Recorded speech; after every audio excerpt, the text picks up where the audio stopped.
अच्छी और सच्ची खबरों में सबसे पहले बात बांके बिहारी की, जिनका आज 481वां प्राकट्य उत्सव कान्हा की नगरी में बड़े धूमधाम के साथ मनाया जा रहा है।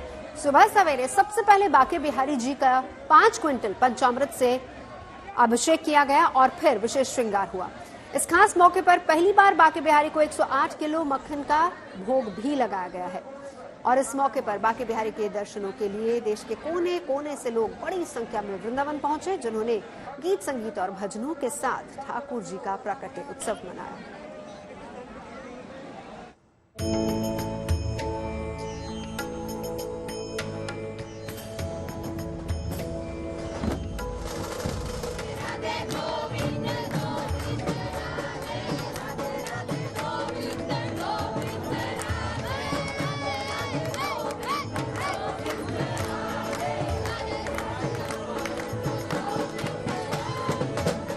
गीत संगीत भी है, भक्ति में झूमते भक्त भी हैं।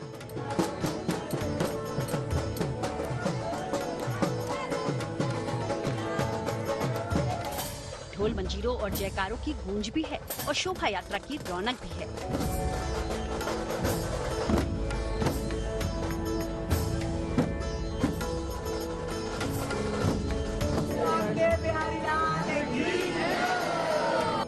और तो और बांके बिहारी की मनोहारी दर्शन भी हैं। आस्था और भक्ति के रंग से सराबोर ये तस्वीरें कान्हा की नगरी से आई हैं, जहां आज विवाह पंचमी के शुभ अवसर पर बांके बिहारी जी का 481वां प्राकट्य उत्सव बड़े ही हर्षोल्लास के साथ मनाया गया।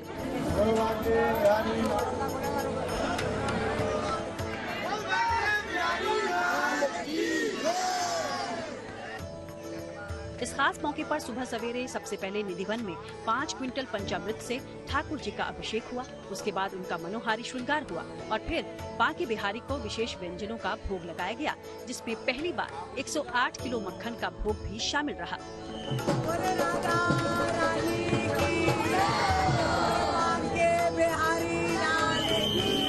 सुबह निधिवन राज में जहाँ बिहार जी महाराज प्रकट हुए थे वहाँ अभिषेक, उसके बाद यहाँ मंदिर के अंदर जहाँ बिहार जी महाराज अंदर ठाकुर जी का दूध दही घी शहद केसर कस्तूरी से अभिषेक, उसके बाद फूलों के रस से अभिषेक, उसके बाद सारा मंदिर सजाया गया है। आज ठाकुर जी को पीले रंग की पोशाक, बेशकीमती पोशाक पहनाई गई है, 56 भोग और कई तरह के आज ठाकुर जी को व्यंजनों का भोग, जैसे बादाम के हलवे का भोग, पिस्ते के हलवे का भोग, सूजी के हलवे का भोगों का अर्पण किया गया ठाकुर जी को। कहा जाता है कि 481 साल पहले स्वामी हरिदास जी ने अपनी संगीत साधना से भगवान बांके बिहारी जी को निधिवन में प्रकट किया था। तब से ही हर साल ठाकुर जी का ये प्राकट्य उत्सव इसी तरह धूमधाम के साथ मनाया जाता है। कहते हैं कि स्वामी हरिदास के आग्रह पर ही भगवान कृष्ण और राधा यहाँ एक ही विग्रह में समा गए थे। इसी विग्रह को बांके बिहारी के नाम से दुनिया जानती है। बिहारी जी निर्वन में प्रकट हुए थे। स्वामी हरिदास जी ने अपने भजन से, अपने संगीत से बांके बिहारी जी को प्रकट करा था। हमारे श्री हरिदास जी ने उन्हें प्रेम से, तप से, भजन से द्वारा प्रकट किया था और कहा था कि माहिरी जोरी सहज प्रकट भई, जू रंग सी गौर श्याम धन दामनी जैसे। तो मतलब ऐसा कोई भी संसार में नहीं है ऐसी जोड़ी। जब ठाकुर जी राधा रानी के साथ जब निधिवन में प्रकट हुए थे, स्वामी श्री हरिदास जी के गोद में आकर बैठ गए। ठाकुर जी देखते रह गए कि हमारे श्याम सुंदर राधा रानी के साथ प्रकट हो गए। तो जब प्रकट हुए तो उन्होंने कहा कि मैं राधा रानी की सेवा कैसे कर पाऊंगा। तब देखा तो स्वामी जी ने तो एक ही दोनों हो गए, मतलब एक देह दो प्राण हो गए। प्राकट्य उत्सव के इस मौके पर जब स्वामी हरिदास फूलों से सजी पालकी पर सवार होकर वृंदावन की गलियों में निकले तो पूरा माहौल ही भक्तिमय हो गया। क्या बच्चे और क्या बुजुर्ग, क्या महिलाएं और क्या पुरुष, हर कोई भक्ति में मगन दिखा। शोभा यात्रा के दौरान ढोल नगाड़ों और जयकारों की गूंज से वृंदावन का कोना कोना गूंज उठा। इतना ही नहीं, करीब 3.5 किलोमीटर की शोभा यात्रा में श्रद्धालुओं ने बधाई गीत भी गाए।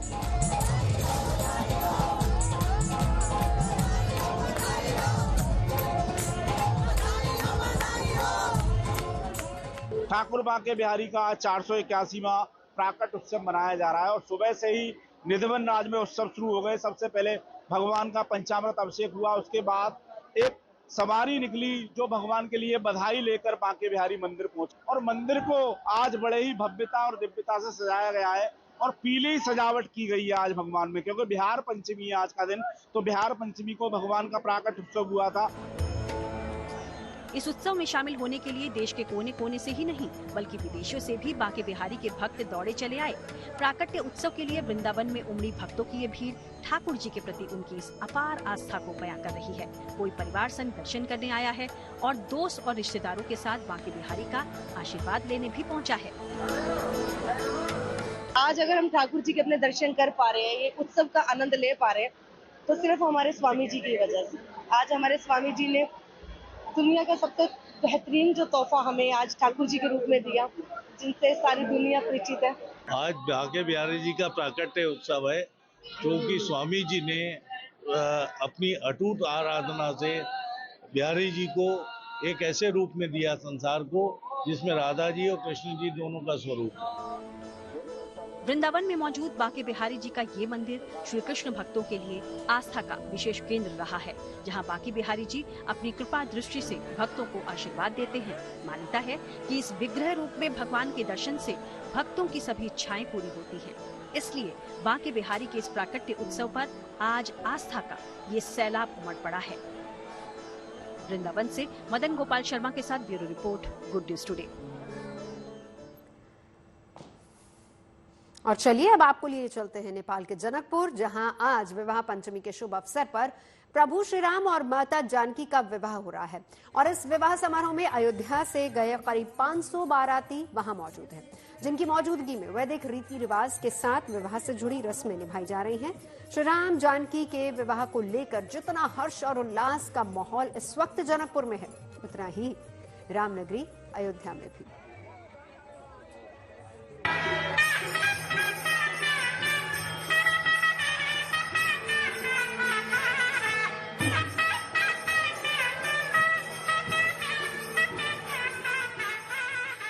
मौका विवाह पंचमी है, हर तरफ खुशियां हैं, उल्लास है, उमंग है, गीत है, संगीत है और है मौका बधाई का, क्योंकि आज प्रभु श्री राम और माता जानकी का शुभ विवाह हो रहा है।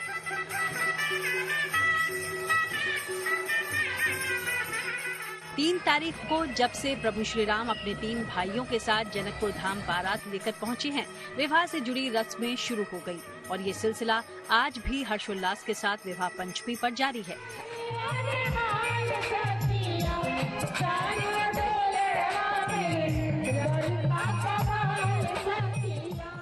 इस खास मौके पर पूरे जनकपुर धाम को दुल्हन की तरह सजाया और संवारा गया है।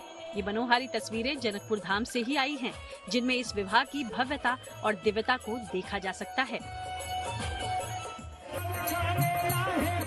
इस बार की विवाह पंचमी की खास बात यह है कि प्राण प्रतिष्ठा के बाद ये आयोजन हो रहा है, जिसमें त्रेता युग जैसी झलक देखने को मिल रही है। इतना ही नहीं, खास बात ये भी है कि जनकपुर धाम में विवाह संपन्न कराने के लिए तिरुपति से 40 वैदिक ब्राह्मण भी वहां पहुंचे हैं, जबकि राम मंदिर ट्रस्ट के महासचिव चंपत राय विवाह के दौरान राजा दशरथ की भूमिका निभा रहे हैं।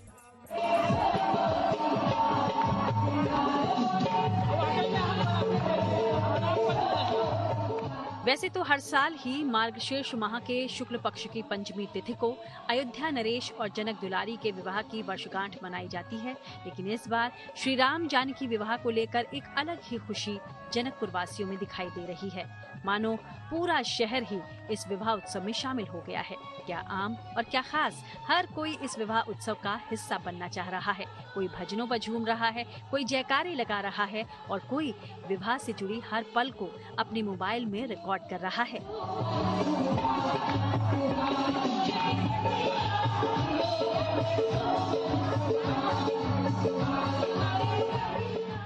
आज विवाह संपन्न होने के बाद 7 तारीख को 56 भोग दर्शन और कुंवर कलेवा की रस्में अदा की जाएंगी। इसके बाद 8 दिसंबर को माता सीता की जनकपुर से विदाई होगी और वो प्रभु राम के साथ अयोध्या के लिए रवाना हो जाएंगी, जहां प्रभु श्री राम और माता जानकी के भव्य स्वागत की तैयारियां चल रही हैं। जनकपुर से गणेश शंकर और अयोध्या से बनवीर सिंह के साथ bureau report, good news today. जंग कोई नहीं चाहता, लेकिन जंग की तैयारी की अहमियत को सब समझते हैं और स्वीकार भी करते हैं। तभी तो भविष्य में दुश्मन की चुनौती से निपटने के लिए दुनिया भर की सेनाएं खुद को तैयार करती रहती हैं और इसी तैयारी का अहम हिस्सा है ऐसे हथियारों का निर्माण जो सबसे अलग हो, सबसे बेहतर हो, सबसे मारक हो, सबसे घातक हो। भारत अपनी सरजमी पर ही ऐसे हथियार तैयार कर रहा है जो कि ताकत और तकनीक के मामले में अव्वल तो होंगे ही साथ किसी भी चुनौती को चकनाचूर करने का मादा भी रखेंगे। दिल्ली के मानेकशॉ सेंटर में हुए इनो योद्धा कंपटीशन के दौरान ऐसे ही हथियारों की झलक देखने को मिली जो कि भविष्य के युद्ध की दिशा और दशा बदल देंगे।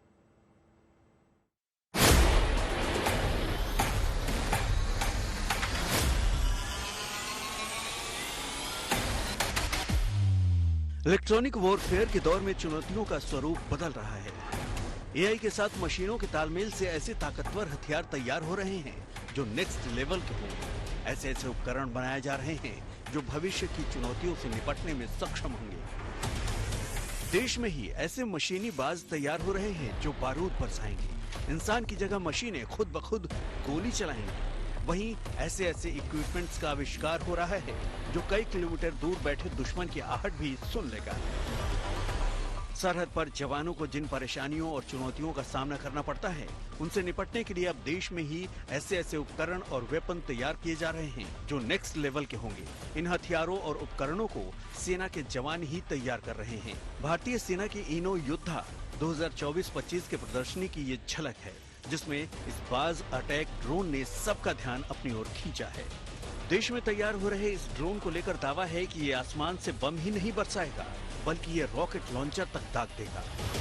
आवश्यकता आविष्कार की जननी है, ये हम सब ने सुना था, लेकिन हम देख रहे हैं इनो योद्धा में, जहां पे भारतीय सेना के इनोवेटर्स ने खास तकनीक इजाद की है और वो भी अपनी जरूरत के मुताबिक। और ऐसा ही एक खास इनोवेशन आप मेरे पीछे देख सकते हैं जो बाज अटैक ड्रोन है, जिसे भारतीय सेना के अधिकारी कर्नल विकास चतुर्वेदी ने खुद तैयार किया है। ये उनका आइडिया है और दुनिया में पहला अपनी तरह का अटैक ड्रोन है जो 80 किलो से ज्यादा का पेलोड कैरी कर सकता है। पैदल सेना के साथ काम करने के लिए बाज ड्रोन को तैयार किया जा रहा है जो गजब की ताकत और खासियत को समेटे हुए है। बाज ड्रोन करीब 20 किलोमीटर तक उड़ान भरने में सक्षम है, जो मैनुअल और ऑटोनोमस मोड में ऑपरेट हो सकता है। सेना के लिए अनमैन्ड वेपन भी तैयार हो रहे हैं जो उन इलाकों के लिए मुफीद होंगे जहां भारतीय सेना के लिए पहुंचना मुश्किलों से भरा होता है। इस प्रदर्शनी में एक ऐसे ही अनमैन्ड मशीन गन दिखाई गई जो दुश्मन को देखते ही गोली बरसानी शुरू कर देगी। ये आर्टिफिशियल इंटेलिजेंस है जिसमें कि हमने कई मल्टीपल सेंसर्स लगाए हुए हैं, जैसे कि optical camera, night camera, thermal imager, LRF laser range finder, magnetometer, inclinometer, इस तरह के कई सेंसर इसके अंदर फिट हैं जो इसको इनेबल करते हैं कि अपनी लोकेशन और जनरल अवेयरनेस को देख सके। साथ ही साथ आप जैसा देख रहे हैं ये वेपन सिस्टम माउंटेड है और अगर दुश्मन झाड़ियों में छुप जाता है तो वो ये वेपन सिस्टम नहीं देख सकता। उस लिमिटेशन को हटाने के लिए हमने सेकेंडरी प्लेटफॉर्म बनाया है जो कि टारगेट को दूसरी लोकेशन से देखकर मेन वेपन सिस्टम को टारगेट की तरफ ले जाकर और फायर कर सकता है। कितना वक्त लगा आपको इसे? ये काफ़ी इंटेंसिव काम था जिसमें रोबोटिक्स था पूरा, साथ ही साथ इसमें हमें डेटा सेट बनाना था एल्गोरिदम, AI एल्गोरिदम को ट्रेन करने के लिए, साथ ही साथ मैथमेटिकल फॉर्मूले थे। तो इसको करने के लिए हमें करीबन 8 महीने लग गए इसको करने में। इस साल इनो योद्धा 2024 में कुल 75 इनोवेटिव हथियारों और गैजेट्स को रखा गया था। ये ऐसे गैजेट्स हैं जो सेना के किसी न किसी क्षेत्र से जुड़ी मौजूद जरूरत को पूरा कर सकते हैं। खास बात यह है कि 75 इनोवेटिव हथियारों और गैजेट्स में से 22 का चुनाव आगे डेवलप करने के लिए कर लिया गया है।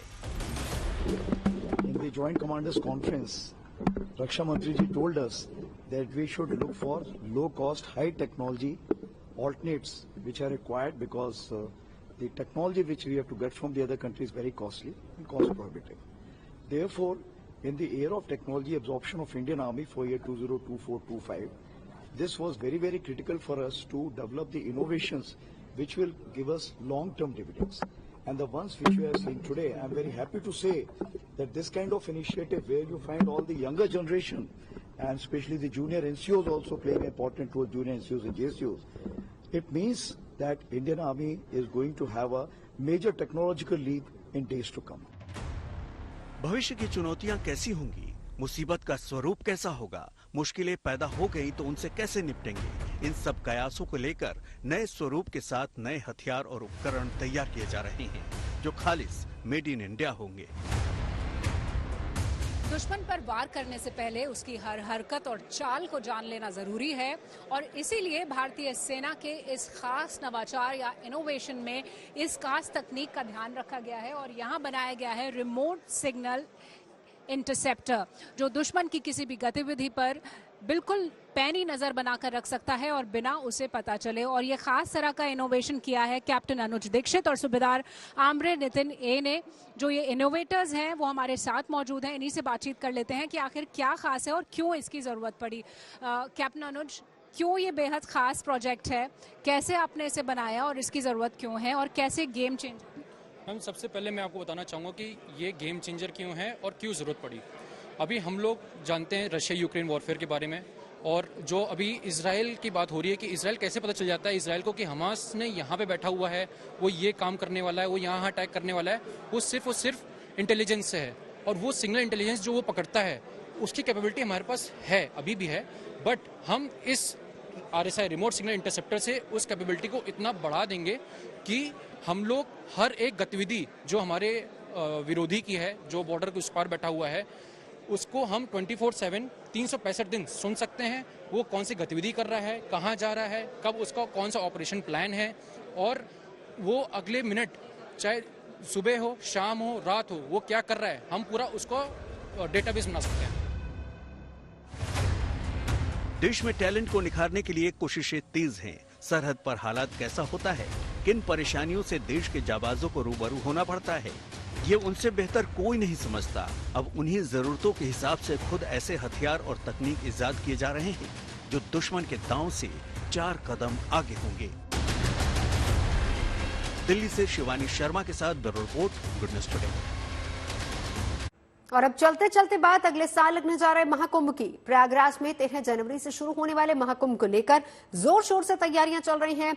इन्हीं तैयारियों के बीच महाकुंभ के लिए संगम तट पर संतों के अखाड़ों का जमावड़ा लगने लगा है। अब 3 और अखाड़ों ने वहां भूमि पूजन का कार्य संपन्न कर लिया है। महाकुंभ के आयोजन को लेकर सुरक्षा व्यवस्था के भी विशेष इंतजाम किए गए और इसी कड़ी में एंटी ड्रोन तकनीक का परीक्षण भी किया गया।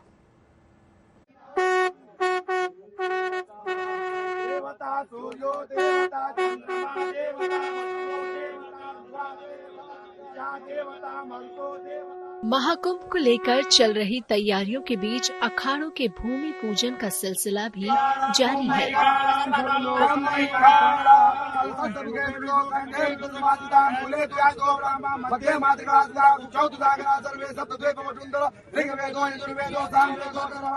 तीन वैष्णव अखाड़ों ने गुरुवार को पूरे विधि विधान के साथ भूमि पूजन किया। पहले निर्मोही यानी, फिर निर्वाण यानी और उसके बाद दिगंबर यानी अखाड़े का मंत्रोच्चार के बीच भूमि पूजन संपन्न हुआ। बड़ी संख्या में संत और महात्माओं की उपस्थिति में भूमि पूजन किया गया। बोलिए सीतारामचंद्र की जय, हनुमान जी महाराज की जय, गंगा मैया की। भूमि पूजन किया जाए शांति के लिए, सभी साधु के कल्याण हो, सभी गांव देशवासियों का कल्याण हो, इसीलिए पूजा किया जाता है। 13 जनवरी से शुरू होने वाले महाकुंभ को लेकर सुरक्षा व्यवस्था पर विशेष ध्यान दिया जा रहा है ताकि किसी तरह की गड़बड़ी की गुंजाइश न रहे। इसी कड़ी में गुरुवार को एंटी ड्रोन तकनीक का टेस्ट भी किया गया।